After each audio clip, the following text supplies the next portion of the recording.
There's a page already sliding across the desk before you've finished sitting down. 3 bullet points, your name at the top, a case built out of facts that are all, individually, true. Renee taps her pen twice against the desk before she says anything difficult. You've watched her do it in every one-on-one. For the 14 months you've reported to her, a small, percussive habit that means whatever comes next has been rehearsed. She taps it twice now and says, I want to walk you through this before it goes in your file. The page has 3 bullet points. Missed 3 consecutive Tuesday client stand-ups this quarter without documented coverage. Submitted the second quarter travel expense report 17 days past the 10-day policy window. Approved the Meridian vendor renewal without the required second signature per procurement policy 4.2. Each one is true. That's the part that sits strangely in your chest as you read it a second time. Renee didn't invent anything. She built a clean, defensible case out of 3 facts that actually happened, typed up by a woman who has absolutely no idea that the department budget she manages, $142,000, this fiscal year, gets its final sign-off from an entity she has never once had reason to look up. Any of these you want to talk through before you take it home? Renee asks, and you can tell from the way she asks it that she genuinely wants the answer to be no. That she'd rather this stay a paperwork exercise than turn into a conversation either of you has to sit inside for very long. You ask her, mostly to have something to say, whether the Meridian citation came from procurement or from her own review. She says procurement flagged it, and she just compiled it into the file, which you file away without reacting to, because it means the actual error, if there is one, didn't originate with her at all. Tessa Lindquist sits in the corner chair, HR generalist, there as a witness because policy requires one, clicking the cap of a retractable pen against her thumb without ever opening it, over and over. The smallest possible fidget for the smallest possible role in the room. She doesn't say anything. She's not supposed to. She's here so that later, if it matters, there were 2 people who heard Renee say the words out loud. You read the page again, past the point where the words are new. The stand-ups you can't defend, not really, not without explaining that those 3 Tuesday mornings were quarterly distribution calls with the accountant who manages the company that technically employs Renee, a conversation you are not in a position to have in this room, so you let that one sit exactly as written, uncontested, permanent. The expense report, 17 days late, has an explanation too boring to be worth the political cost of giving it. The finance system flagged an unrelated threshold that week and froze your access to submit anything until it cleared. 4 days of that delay were the system's fault and not yours. And you decided a long time ago that correcting a 17-day figure down to 13 wasn't a hill you needed to protect. It's the third one you can't stop looking at. Procurement Policy 4.2. The Meridian Renewal. $11,600. Not a large number by any measure that matters to you, and also, according to this page, evidence of a pattern of disregard for internal controls. You sign nothing yet.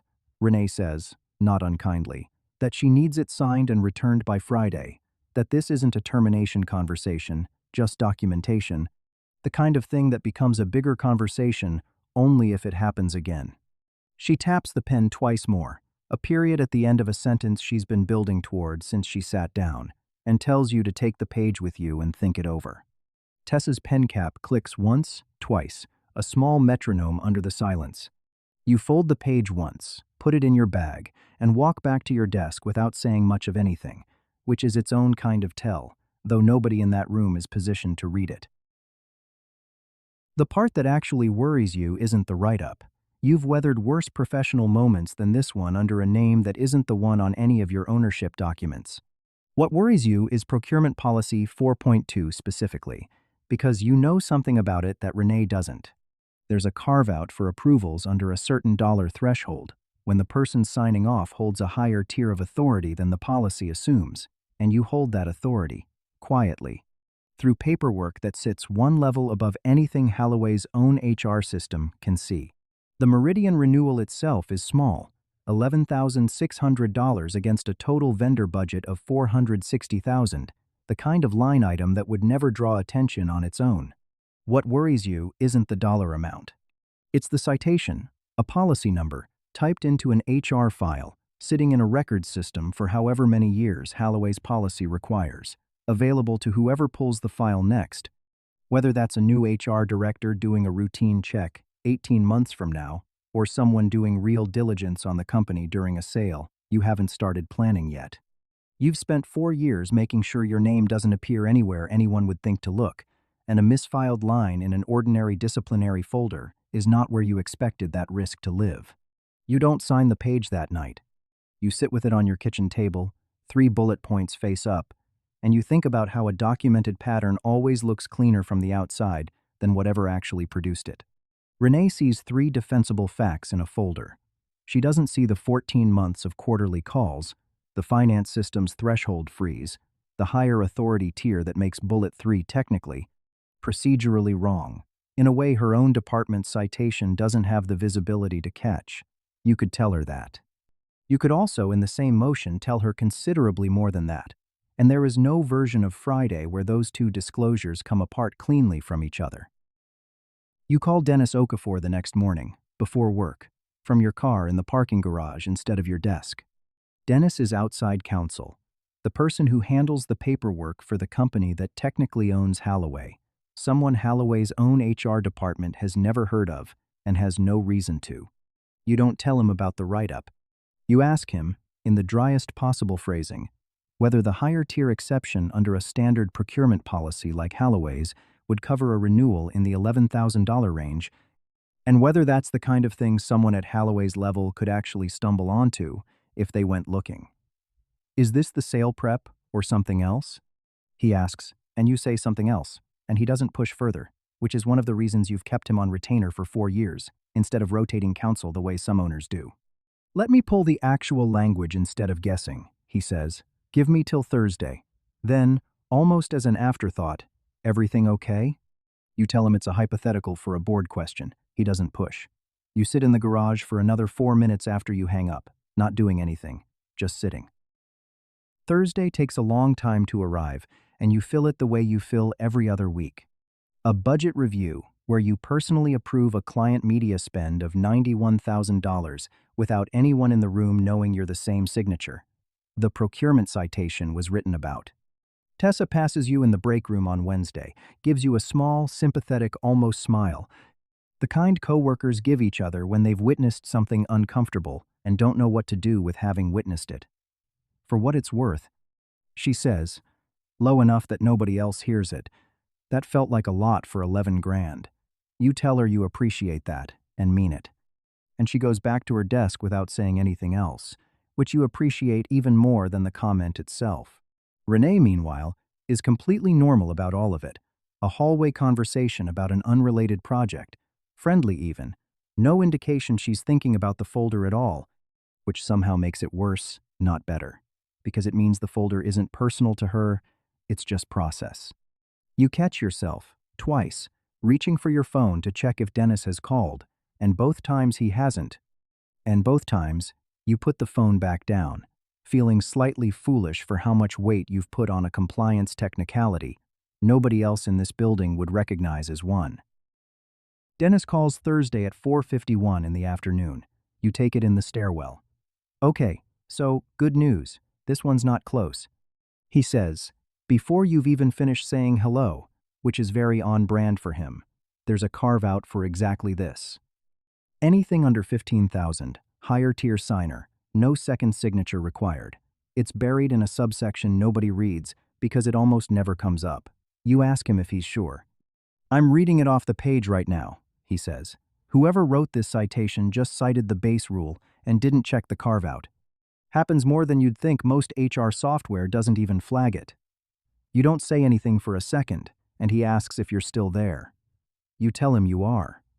Then he asks whether you want him to draft something formal for you to send, and you tell him no, and you mean it. Because sending anything formal means someone eventually asks who Dennis Okafor is and why he has an opinion on Holloway's internal procurement policy, and that question doesn't have an answer you're willing to let exist in an email thread. You feel something you weren't expecting to feel, hearing that bullet 3 is technically wrong. Not vindication, exactly, and not quite relief either. Something closer to restlessness. You are the only person who will ever know that 1/3 of a 3-point disciplinary case against you doesn't hold up, and full silence starts to feel like the wrong shape for that knowledge, too tidy, too much like disappearing evidence. You don't have a plan yet for what you'll actually say Friday. You just know it isn't going to be nothing. Friday, you sit back down across from Renee's desk. She taps her pen twice before she asks if you've had a chance to look it over. Tessa is in the corner chair again, same pen cap, same click. You take the page out of your bag, the one you signed at your kitchen table 2 nights ago, all 3 bullets exactly as written, and you slide it back across the same desk it came from 4 days earlier. Before Renee can file it, you say, as casually as you can make it land, one thing. For what it's worth, you might want to have someone double-check how procurement's citing that second signature rule generally.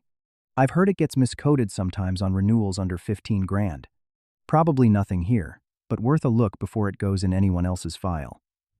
Renee pauses, pen halfway to the folder, and asks how you'd know something like that. You tell her you read a lot of policy documents when you're bored in meetings, which is true, technically, in the driest possible sense, and mostly lands as a joke. She laughs, a little, writes something in the margin of her own notes, not the write-up itself, just a note to herself, and says she'll mention it to procurement. You have no idea if she actually will. That's the part you can't control, and the part you've decided you're at peace with not controlling. I appreciate you not making this harder than it needed to be, she says, filing the page. And there's something almost apologetic in it, like she's aware, in some vague managerial way, that the process asked more of this conversation than the facts probably deserved. You tell her it's fine, and mean roughly half of it. The meeting is over in under 3 minutes, longer than you expected, shorter than the one that started it. This is what a documented pattern actually is, most of the time, not a lie, and not the full truth either, just the version of events that survives contact with whoever's writing it down. Renee's file will still say 3 for 3, a clean case, properly built. What might not survive, quietly, somewhere in procurement's next policy review, is the exact miscitation that made bullet 3 wrong in the first place, not because you corrected it, exactly, but because you left a door open just wide enough for someone else to walk through it later without ever knowing your name was the reason the door was there. You don't know yet whether Renee actually mentions it to procurement, or whether the note in her margin gets lost by Monday. That not knowing is its own kind of ending, less tidy than silence, less risky than a confession, sitting somewhere in between the two like most of the actual decisions you make in this building do. You walk back to your desk, sit down, and open the same budget file you were working on before any of this started. The one with the number Renee will never connect to the man who taps a pen twice and hands out disciplinary write-ups on a payroll. He has no idea you personally approve, every quarter, on time, down to the dollar.